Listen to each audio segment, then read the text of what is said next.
Here's how I turned this boring shot into this video.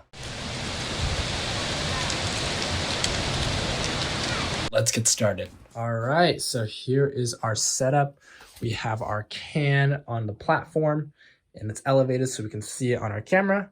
We also have our green screen, and make sure there's like a little distance between your can and the green screen so there's no green spill on the can, because it'll make keying a lot easier. And then we have our two lights, and I don't have any fancy lights here, so I just use my desk lamp and my headlamp, and you'll get a nicely lit shot as you can see on the camera. So all we need to do now is turn this machine on so it does a nice 360-degree spin, and then we'll go into Premiere Pro. So let's get that shot. All right, welcome to Premiere. This is where I edit all of my videos. And as you can see, we have our clip right here in our timeline. The first thing we're gonna do is we're gonna go ahead and delete the audio. And we're gonna find where you want our clip to start and end. And now that I look at it, I think I want the clip in reverse. So I'm gonna go right click speed duration, click reverse speed. So I'm gonna probably start the clip right around here, cut that there, and then drag to where I want the clip to end, probably when it spins to about here. I'm gonna cut that right there. So now what we're gonna do is we're gonna make sure our playhead is at the beginning, go to our mask tool right here, and we're gonna draw a mask around our can. Next thing we're gonna do is we're gonna add keyframes to mask path and mask expansion. And we're gonna come to the end of our clip, and then we're gonna adjust our mask to fit our can. So we can go ahead and click on our mask, so our mask appears, and then we're just gonna adjust these points until our mask fits our can. So that looks pretty good.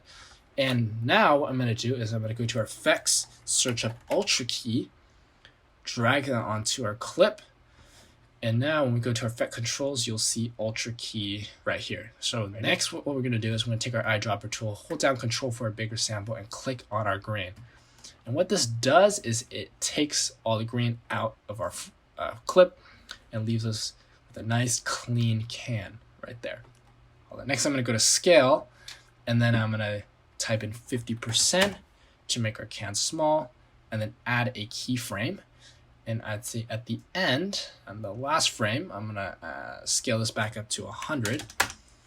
So as the video goes along, our can slowly gets bigger. Now we're gonna go back and do the same thing with rotation. I'm gonna rotate it around 40 degrees-ish.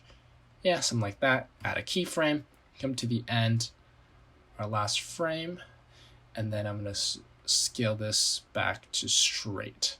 So now when we play it back, our can is slowly rotating and getting bigger at the same time, which looks pretty cool.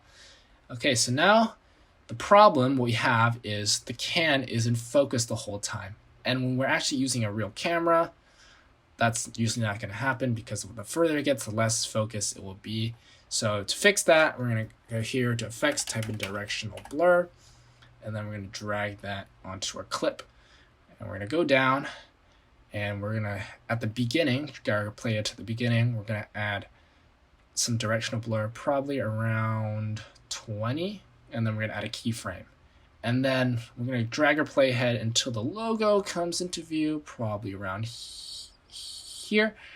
And then I'm gonna drag the directional blur back to 0.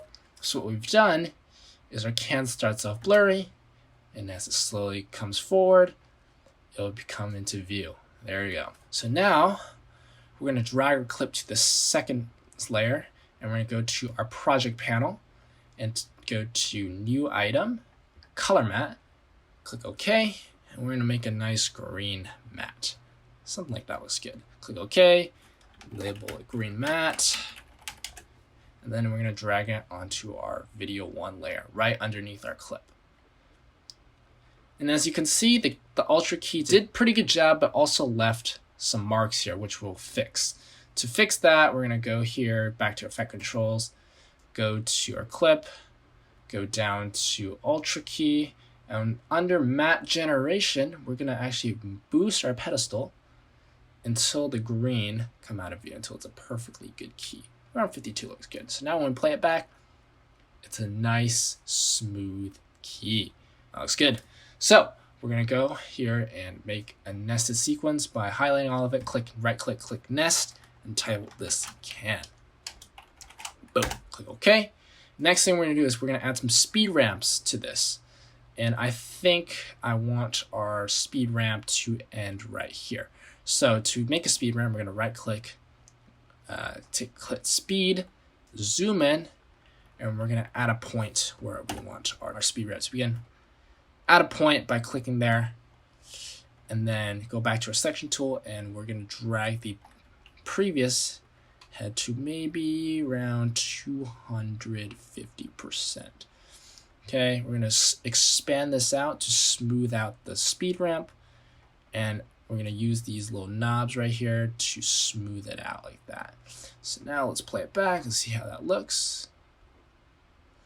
So that looks good. So now what I'm going to do is I'm going to go to our last frame, which is right there, right click and click insert frame hold segment.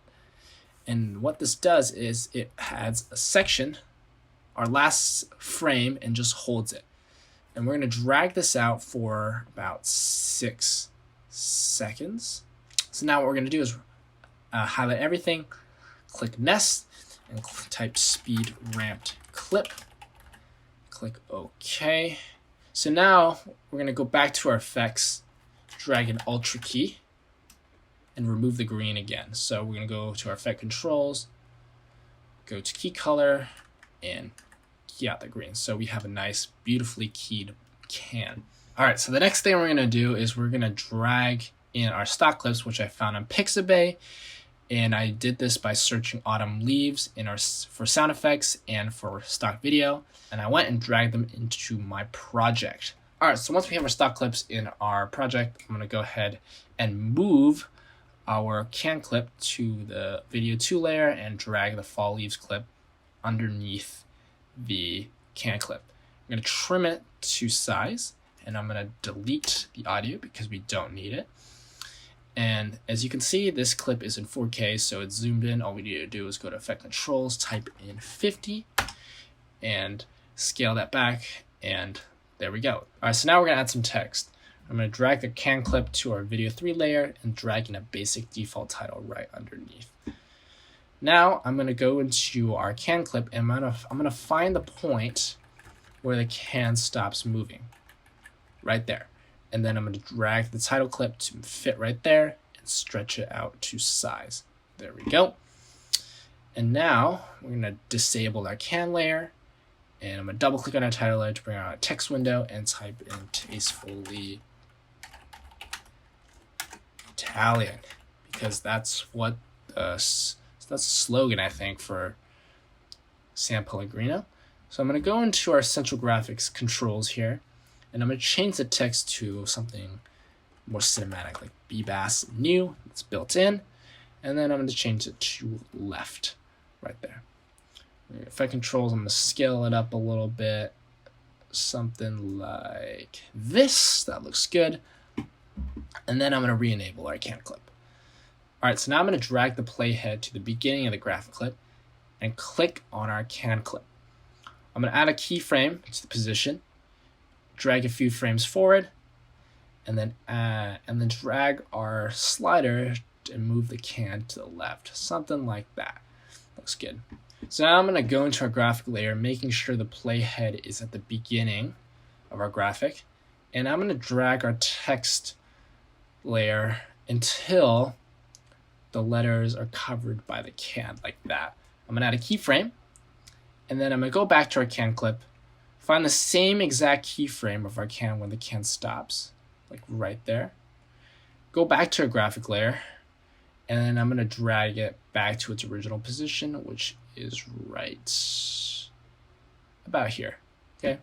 Now the problem with this right now is you can see at the beginning of our graphic, the letters are popping out of the can, which we don't want. And to fix this, I'm going to go down to our opacity, and we're going to draw a mask around our text.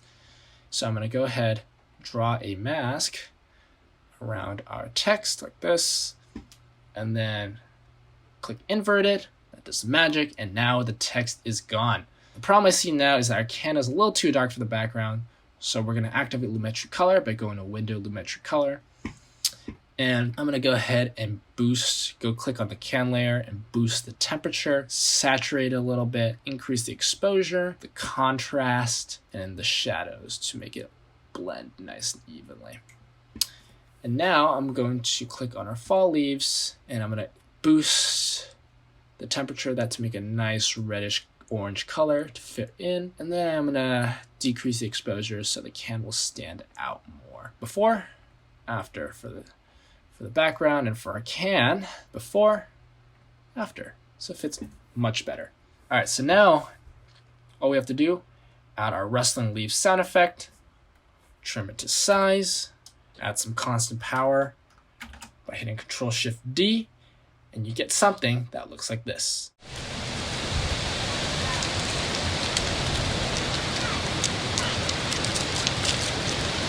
And that, my friends, is how I turn this boring shot into this simple ad.